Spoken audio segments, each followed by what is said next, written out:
We provide you the platform to turn your dreams into reality. Give wings to your aspirations with KR Mangalam University. नमस्ते। लोकसभा में आज माहौल उस वक्त गर्मा गया जब केंद्रीय गृह मंत्री अमित शाह ने एक साथ 3 अहम विधेयक पेश किए। इन विधेयकों में सबसे बड़ा प्रावधान यह है कि अगर प्रधानमंत्री, केंद्रीय मंत्री, मुख्यमंत्री या राज्य और केंद्र शासित प्रदेशों के मंत्री किसी गंभीर आपराधिक मामले में लगातार 30 दिन तक जेल में रहते हैं तो उन्हें अपने पद से हटना होगा।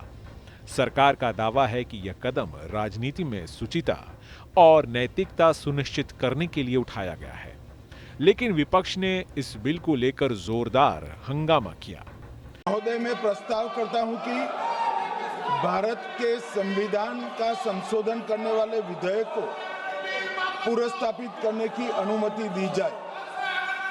महोदय, मैं प्रस्ताव करता हूं कि जम्मू कश्मीर पुनर्गठन अधिनियम 2019 का संशोधन करने वाले विधेयक को पुनर्स्थापित करने की अनुमति दी जाए। विधेयक पेश होते ही विपक्षी सांसद अपनी सीटों से उठकर लोकसभा के वेल में आ गए और नारेबाजी शुरू कर दी। सबसे पहले तृणमूल कांग्रेस सांसद कल्याण बनर्जी ने विरोध का बिगुल फूका। इसके बाद कांग्रेस सांसद और महासचिव केसी वेणुगोपाल ने अपनी सीट से ही बिल की कॉपी फाड़ दी और कागज के टुकड़े सदन में फेंक दिए।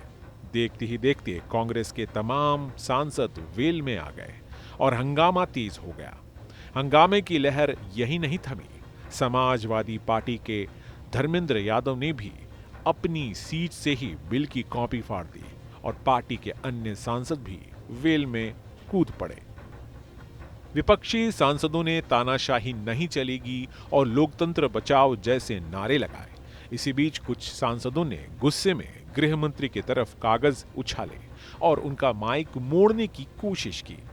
सत्ता पक्ष भी पीछे नहीं रहा। रवनीत बिट्टू, कमलेश पासवान, किरेन रिजिजू और सतीश गौतम जैसे बीजेपी सांसद गृह मंत्री के बचाव में खड़े हो गए और आक्रामक विपक्षी सांसदों को रोकने की कोशिश करने लगे। लेकिन माहौल इतना तनावपूर्ण हो गया कि स्पीकर ओम बिरला को सदन की कार्यवाही स्थगित करनी पड़ी। टीएमसी सांसद कीर्ति आजाद ने बताया कि उस समय वेल में क्या घटना घटी। से वेल के अंदर स्लोगन दे रही थी। उसके बाद एकदम से बीजेपी वाले लोग उठ करके आए, जैसे मिताली बता रही है उसमें रिजिजू थे जो मंत्री हैं, शर्म आनी चाहिए। बिट्टू जो मंत्री हैं, शर्म आनी चाहिए उनको भी। वो दोनों आए, पहले आबू ताहिर सामने खड़े थे, उनको धक्का मार के साइड किया और उसके बाद हमारे वहाँ पर जो महिला सांसद थी उनको जोर से उन्होंने धक्का मारा। उससे मिताली का मुंह कर ऐसे पकड़ करके किया, हाथ में किया, यहाँ उनके सूजन हो गया। लोकसभा में हुए हंगामे की निंदा करते हुए बीजेपी सांसद रवि किशन ने कहा कि उन्होंने ऐसा दृश्य कभी नहीं देखा। कठोर शब्दों में निंदा करता हूं। गुंडागर्दी की हद कर दी। उन्होंने कागज फेंका, अपशब्दों का प्रयोग किया।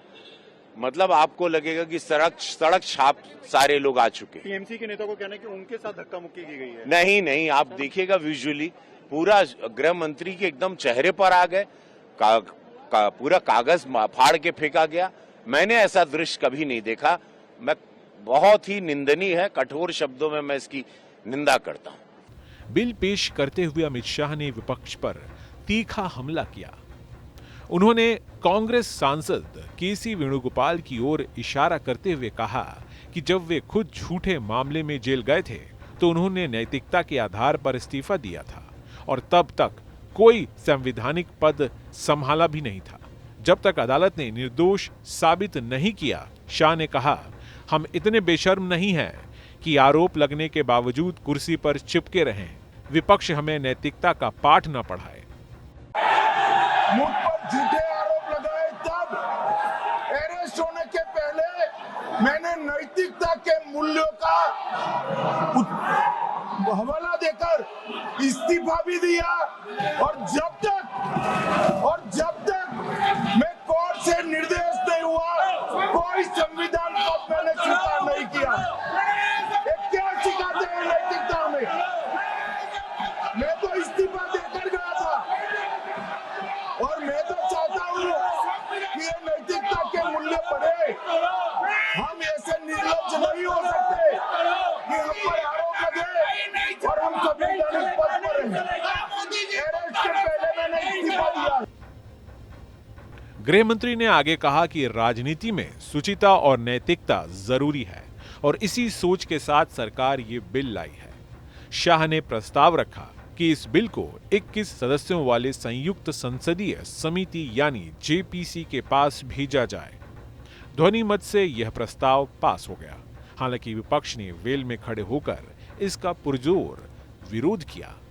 स्पीकर ओम बिरला ने भी बिल पर टिप्पणी करते हुए कहा कि राजनीति में साफ सुथरी छवि और नैतिकता बनाए रखना बेहद अहम है और ऐसे ही मकसद से यह विधेयक जेपीसी को भेजा गया है।